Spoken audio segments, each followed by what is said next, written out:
What's up guys? Sekarang saya lagi di tempat teman dan selamat datang yang baru melihat video saya di video Alik. Sekarang videonya bukan tentang belajar bahasa Inggris dan video ini adalah video ngobrol santai dengan teman saya di samping. Sekarang topiknya adalah kita mau berbincang tentang beasiswa kuliah di Korea gitu. Nama lengkapnya Wisnu Murti, dipanggil Wisnu. Sekarang lagi kuliah S3.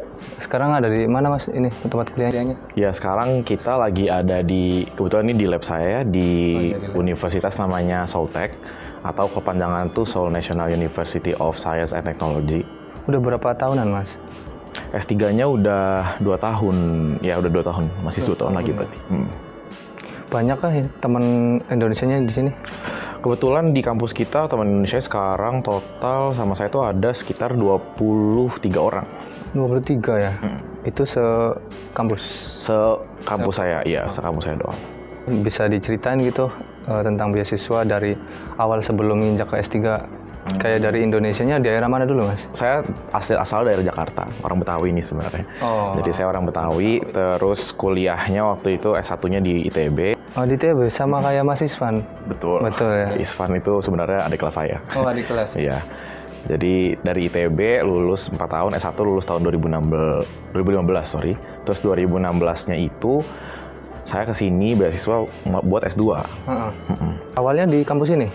Dari kampus ini? Kampus yang lain di sini ya? Enggak, di kampus ini. Jurusannya sama apa pasti? Jurusan sama. Jadi saya S1 dulu teknik elektro, terus lanjut ke di sini kampusnya lanjut teknik elektro lagi S2-nya.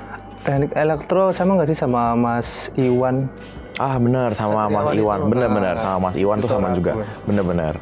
Ya sama Mas Iwan tuh sama, satu lab bahkan. Oh satu lab? Iya. Satu ini nggak sih angkatan maksudnya? Kalau misalnya di angkatannya duluan Mas Iwan sebenarnya S3-nya. Selisih berapa tahun gitu? Selisihnya cuma 1 semester kalau sama Mas Iwan. Kalau misalnya iya. Deket banget lah ya. Bener, tapi kalau misalnya di S1 sebenarnya Mas Iwan tuh ITB juga. Jadi waktu S1 tuh tapi Mas Iwan tuh senior 5 tahun sebenarnya di ITB-nya. Cuman dia masuk S3-nya telat. Oh, telat. Nama beasiswanya apa pas mau ke ini S2? Nah, jadi sebenarnya beasiswanya saya itu namanya nggak ada namanya sih sebenarnya. Kalau orang-orang bilangnya KGSP kan, sekarang banyak yang KGSP gitu kan, yang apa Korean Government Scholarship Program gitu. Benar. Tapi kalau misalnya kita itu biasanya nama ini juga KGSP, tapi KGSP-nya tuh Korean Gyosunim Scholarship Program. Jadi maksudnya, jadi kita tuh, jadi maksudnya itu sebenarnya jokes sih kita itu, iya kita buat sendiri karena biar namanya sampai KGSP. Jadi sebenarnya kita di beasiswain tuh sama Gyosunim, sama profesornya. Jadi pas pertama kali mau masuk itu. Caranya itu bukan kayak kalau KGSP kan dia ada screening administrasi lewat embassy ke dubes, terus wawancara dan lain-lain. Kalau kita ada lowongan nih, kebetulan di kampus saya itu ada lowongan. Waktu saya di ITB pas mau lulus ngelihat ada email gitu lowongan kalau misalnya nerima S2 buat elektro jurusannya, terus bakalan dibiayain full katanya. Oh full. Jadinya waktu itu ya udah saya email lah ke sana gitu. Saya berminat nih di beasiswa ini. Kebetulan S1-nya saya jurusannya sama S2 yang lagi dicari gitu. Sebenarnya waktu itu ngirimnya cuma transkrip nilai sama CV doang. Ngirim tuh ke prof. Ntar nanti profesornya balas, oh iya kayaknya biasanya sih prof tuh wawancara dulu. Jadi misalnya di telepon nanti jadwalan di telepon Skype. Wawancara, kalau udah diterima sama dia, udah berarti masuk. Itu wawancara dulu apa ada tes spesifikasi? Nggak ada, makanya jadinya masuk. Sebenarnya beasiswa yang saya dapat nih kebetulan gampang banget dapetnya. Jadinya maksudnya ada tes kayak TOEFL atau yang lain gitu, IELTS gitu? Kalau misalnya tes persyaratannya sebenarnya ada. Persyaratannya adalah salah satunya harus ada kemampuan bahasa Inggris kan. Dan gimana kemampuan bahasa Inggrisnya itu ya dengan TOEFL atau IELTS atau apalah itu kan. Tapi karena waktu itu udah deadline juga sayanya. Jadinya si prof bilang, ya udahlah kamu nggak usah pakai tes gitu-gituan gitu. Langsung aja wawancara sama saya biar saya lihat kemampuan bahasa Inggrisnya bisa apa enggak. Gitu. Tapi masalahnya adalah Ada masalah. nggak pakai masalah sih sebenarnya. Jadi sebenarnya si Prof itu waktu itu udah mau jadwalkan wawancara nih. Jadi kayak kita wawancara hari Jumat jam 12 siang waktu Indonesia. Saya inget banget. Terus kan saya kan, itu pas banget Jumatan nih. Gimana nih harus Jumatan kan? Iya. Akhirnya saya bilang ke Prof, ya Prof, bisa nggak jam 2 waktu Indonesia aja saya stay Jumatan dulu gitu. Iya. Akhirnya oke nih. Jam 12 saya Jumatan, terus jam 2 saya udah nungguin nih. Iya. Nggak ditelepon. Terus saya nungguin sampai jam 6 sore, nggak ditelepon. Itu hari Jumat kan. Akhirnya hari Jumat itu nggak ada kabar nih. Tiba-tiba hari Senin saya dikabarin, maaf saya nggak ada waktu wawancara, ya udah kamu lulus aja lah. Loh. Berarti ini lulusnya resmi nggak sih? Tapi udah terbukti sih, udah berapa tahun di sini kan.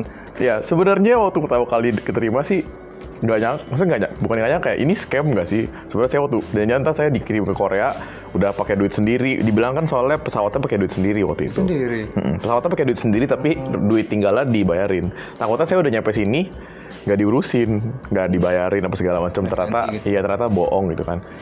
Soalnya awalnya mikir kayak gitu lama sampai galau-galau juga kan ini beneran berangkat apa enggak. Tapi berangkat dan alhamdulillah sih lancar. Iya.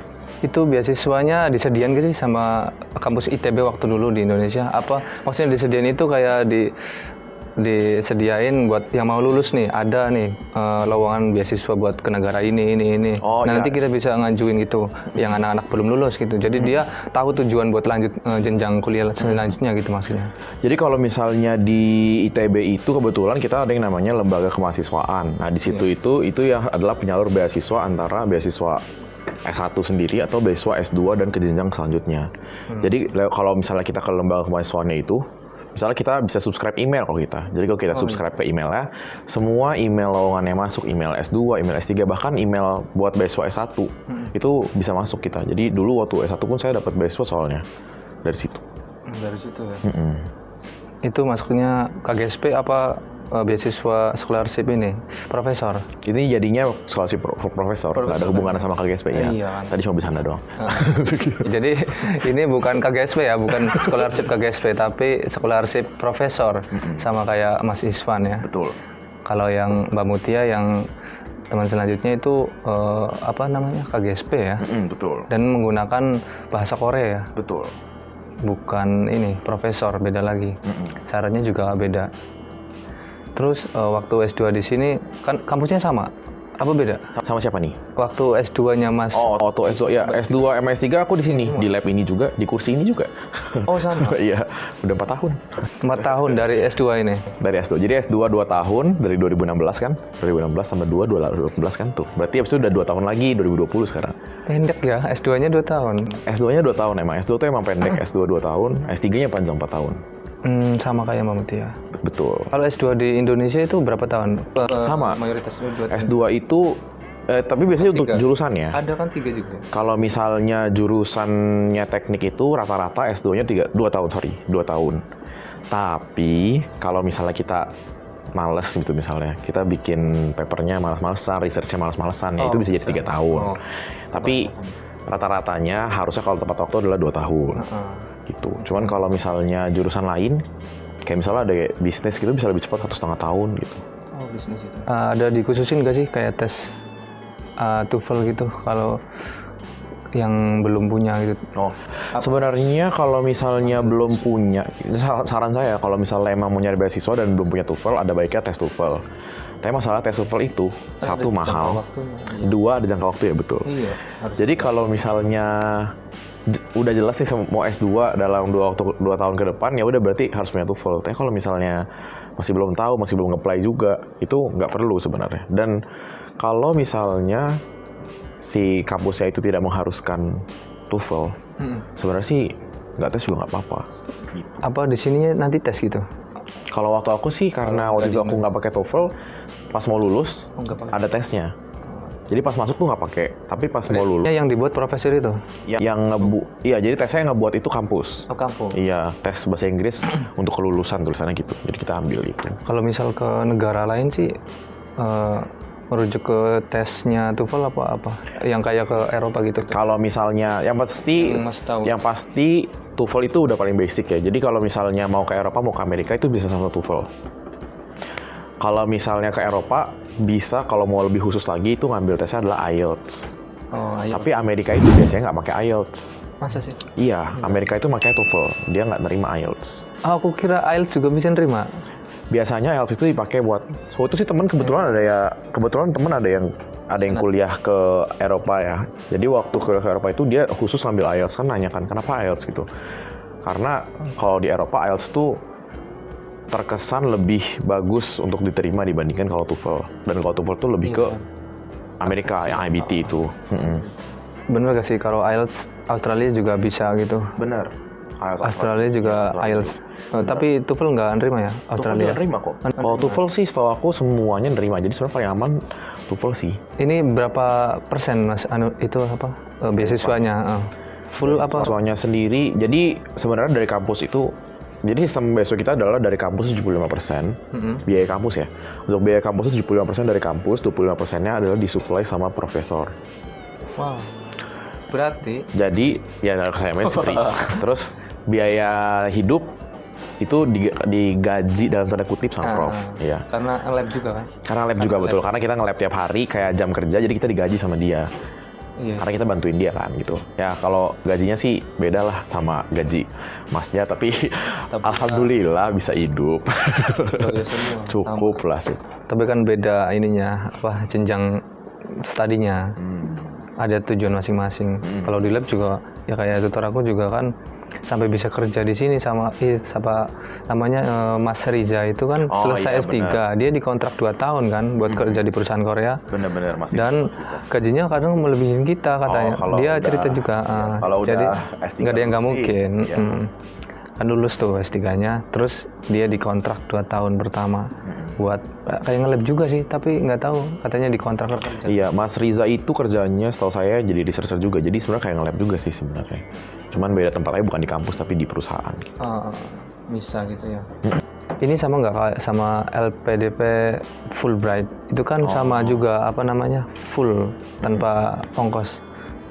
Jadi bedanya beasiswa kita sama beasiswa Fulbright LPDP sama beasiswa Fulbright LPDP sama ke GSB itu, kalau mereka itu kan beasiswanya tersistem ya.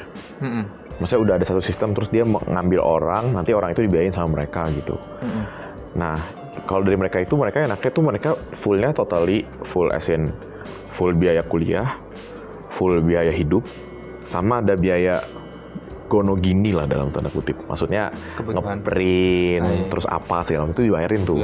Kalau misalnya kita mah enggak, kalau kita dibiarin full scholarship di kuliah, terus digaji udah aja. Misalnya digaji, nah itu pakai gaji itu lo mau tinggal di mana, lo mau makan kayak apa, lo mau ngeprint kayak gimana, itu urusan lo gitu. Terus kayak tempat tinggal ini ditawarin apa ngajuin sendiri Mas Wisnu? Ngajuin sendiri ya? Iya, jadi totally emang kita dikasih uang, udah uang itu silahkan digunakan untuk hidup gitu. Iya, mau tinggal di luar. Mau di luar, mau jauh, mau deket, yang penting pas jam nge-lab, nge-lab gitu. Tempat tidurnya dekat sama labnya? Tempat tidurnya ya tempat tinggal lah sama lab. Ya lumayan sih, kalau dari sini kan di dormitory kan, di asrama. Tapi di dalam kampus. Dalam kampus? Iya, jadinya dari sini jalan kaki 10 menit kan nyampe lah, 7 menit. Itu free kan ya? Enggak. Oh, bayar. Kepotong itu? Tapi iya, jadi kepotong itu biaya hidupnya, kepotong sama itu. Tapi murah sih jauh dibandingkan sama di luar. Kalau dibandingkan di luar, setengahnya lah kira-kira biayanya. Setengahnya.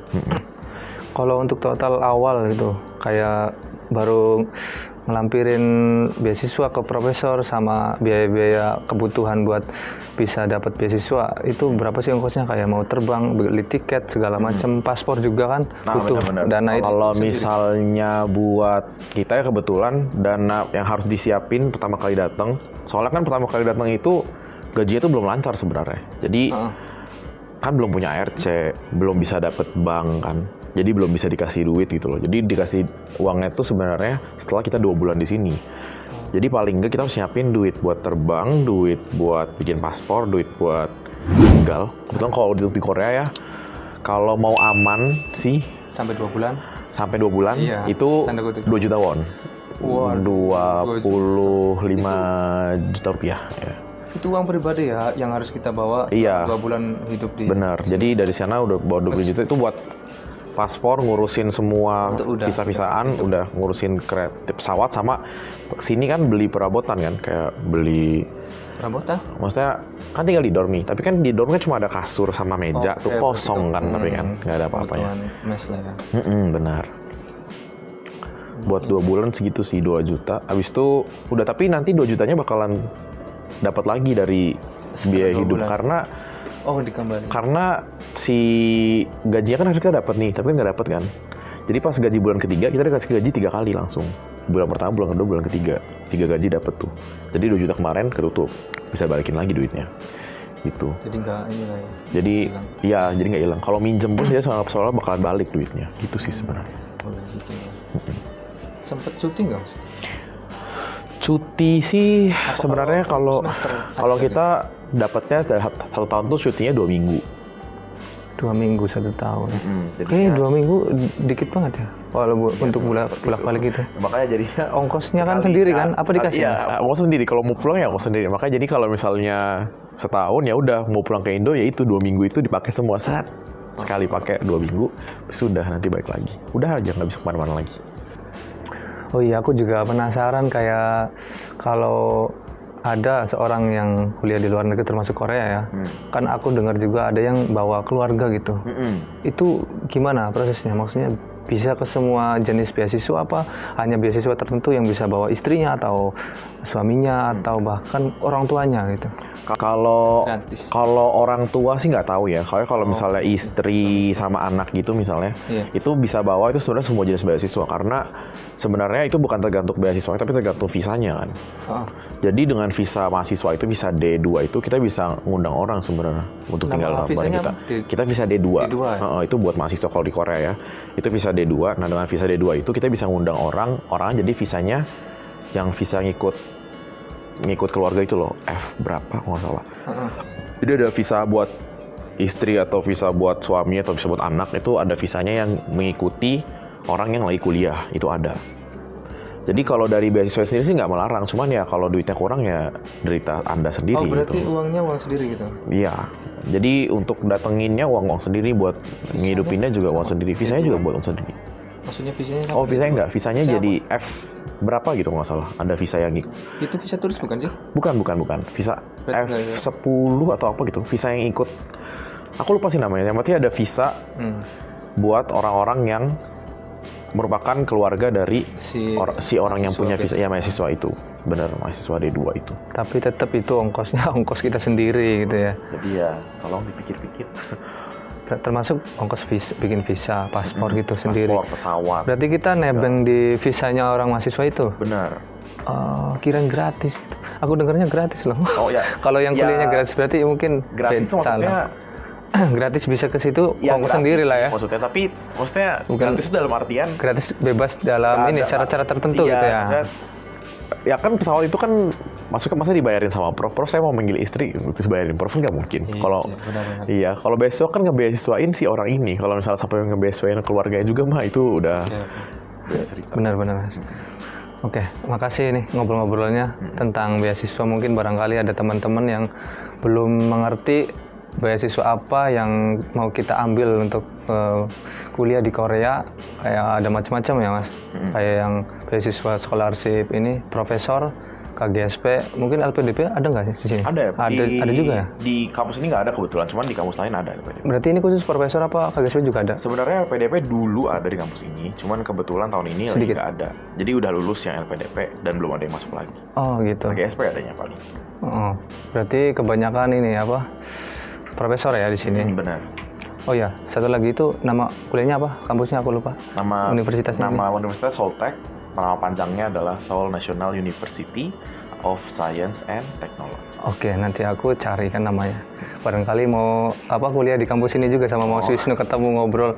Soalnya senior udah 4 tahun kan ya? Nanti tanya-tanya tentang Seoul di sini. Oke, makasih. Thanks for watching and see you next time. Bye-bye.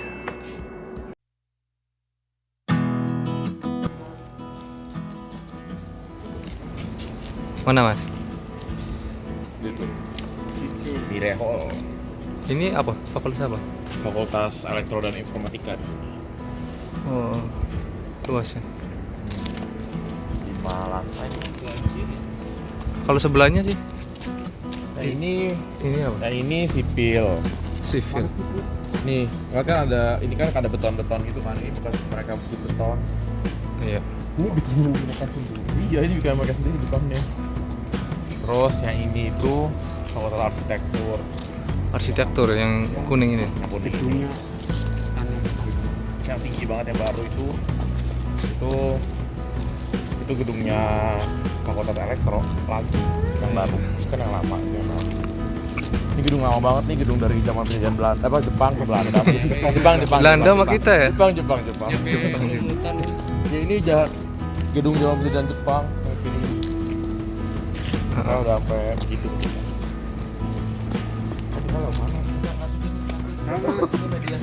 iya, di paling takut kan itu modern ini.